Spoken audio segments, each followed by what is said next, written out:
दोस्तों, जब हम समुद्र की बात करते हैं तो हमारे दिमाग में सबसे पहले उसकी विशालता और गहराई की तस्वीर उभरती है। लेकिन यह सिर्फ पानी का भंडार नहीं है, बल्कि अपने भीतर असंख्य रहस्य, अद्भुत जीव और अनगिनत कहानियां छुपाए बैठा है। यही समुद्र महाद्वीपों को अलग करता है, सभ्यताओं को बांटता है और देशों के बीच की दूरी तय करता है।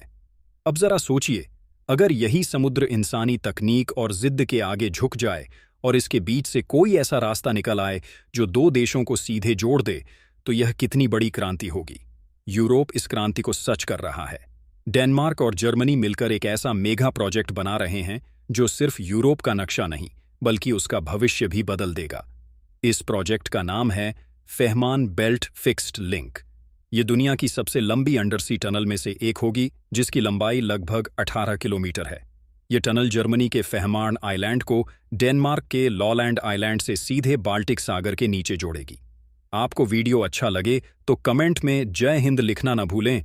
इस सुरंग की खासियत यह है कि यह सिर्फ कारों के लिए नहीं होगी, बल्कि इसके अंदर 4 लेन का हाईवे और डबल ट्रैक रेलवे लाइन भी बनाई जा रही है, यानी गाड़ियां, ट्रक और high speed train all under one tunnel. आज तक इन दोनों जगहों के बीच लोगों को फेरी का सहारा लेना पड़ता है। यह फेरी कई बार मौसम की मार झेलकर घंटों लेट हो जाती है, लेकिन टनल बनने के बाद यह समस्या हमेशा के लिए खत्म हो जाएगी। अब सवाल उठता है कि इतनी बड़ी टनल समुद्र के नीचे बनाई कैसे जा रही है। आमतौर पर मेट्रो या सड़क की सुरंग बनाने के लिए टनल बोरिंग मशीन (TBM) का इस्तेमाल होता है, लेकिन यहां इमर्स्ड ट्यूब टनल तकनीक अपनाई जा रही है। इस तकनीक में सबसे पहले समुद्र की सतह पर गहरी खाई बनाई जाती है, फिर जमीन पर विशाल टनल सेक्शन तैयार होते हैं, जिनकी लंबाई 217 मीटर और वजन 73,000 टन तक होता है। कुल 29 सेक्शन बनाए जाएंगे। इन सेक्शनों को समुद्र में तैराकर लाया जाएगा और बड़ी सटीकता से खाई में उतारकर आपस में जोड़ा जाएगा। अंत में ऊपर से मिट्टी और पत्थर डालकर इसे समुद्र की सतह का हिस्सा बना दिया जाएगा। सुनने में आसान लगता है, लेकिन असलियत में यह दुनिया के सबसे कठिन और तकनीकी रूप से चुनौतीपूर्ण कामों में से एक है। डेनमार्क इस पूरे प्रोजेक्ट की लागत खुद उठा रहा है।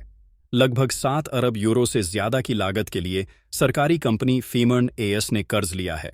जब यह टनल पूरी होगी, तब इसका खर्च टोल और उपयोग शुल्क के जरिए धीरे धीरे वसूला जाएगा।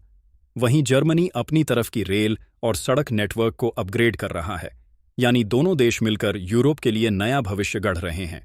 इस प्रोजेक्ट से यूरोप को 4 बड़े फायदे होंगे। पहला, समय की बचत। अभी 40-45 मिनट की दूरी फेरी से तय होती है, लेकिन टनल बनने के बाद कार से यह सफर सिर्फ 10 मिनट और ट्रेन से 7 मिनट में पूरा होगा। हैम्बर्ग से कोपेनहेगन की ट्रेन यात्रा में ही 2 घंटे की बचत होगी। दूसरा, व्यापार में तेजी। ट्रक और मालगाड़ियां बिना रुके स्कैंडिनेविया से सीधे मध्य यूरोप तक जा सकेंगी। यह नया आर्थिक गलियारा यूरोप की अर्थव्यवस्था को नई ऊर्जा देगा।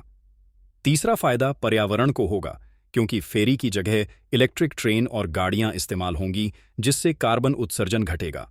और चौथा लाभ यह कि यह मार्ग साल भर खुला रहेगा, चाहे मौसम कैसा भी हो। अब जरा सोचिए कि इसका भारत के लिए क्या मतलब हो सकता है। हमारे देश ने हाल के वर्षों में इंफ्रास्ट्रक्चर के क्षेत्र में दुनिया को चौंकाया है। अटल टनल, दुनिया का सबसे ऊंचा रेलवे ब्रिज और तेजी से फैलता हाईवे नेटवर्क इसका उदाहरण है। ऐसे में सवाल उठता है कि क्या भारत भी कभी समुद्र के नीचे ऐसी टनल बना सकता है? इस सवाल का जवाब हमें हमारे पड़ोसी श्रीलंका से जुड़ाव में मिल सकता है।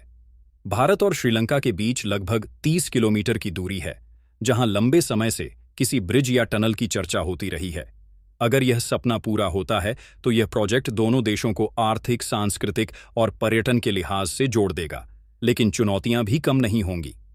पोखर झलड़ मरुमध्य का समुद्री तल, पर्यावरण, लागत और राजनीतिक इच्छा शक्ति, ये सब कारक इस प्रोजेक्ट को कठिन बनाते हैं। फिर भी डेनमार्क जर्मनी का फेहमान बेल्ट प्रोजेक्ट भारत के लिए एक आदर्श ब्लूप्रिंट है।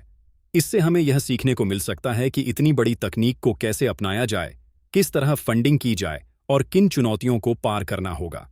आखिरकार यह प्रोजेक्ट सिर्फ कंक्रीट और स्टील की सुरंग नहीं है, बल्कि इंसान की अटूट इच्छा शक्ति का प्रतीक है। यह बताता है कि जब इंसान ठान ले तो पहाड़ों को चीर सकता है, रेगिस्तानों को हरा कर सकता है और अब समुद्र की गहराइयों को भी जीत सकता है। आधी सदी पहले समुद्र के नीचे टनल बनाने की कल्पना किसी विज्ञान कथा जैसी लगती थी, लेकिन आज यह हकीकत है। तो दोस्तों, सवाल यही है, क्या भारत को भी श्रीलंका के साथ ऐसी अंडरसी टनल बनाने की दिशा में गंभीर कदम उठाना चाहिए? क्या यह प्रोजेक्ट हमारे लिए भी संभव है?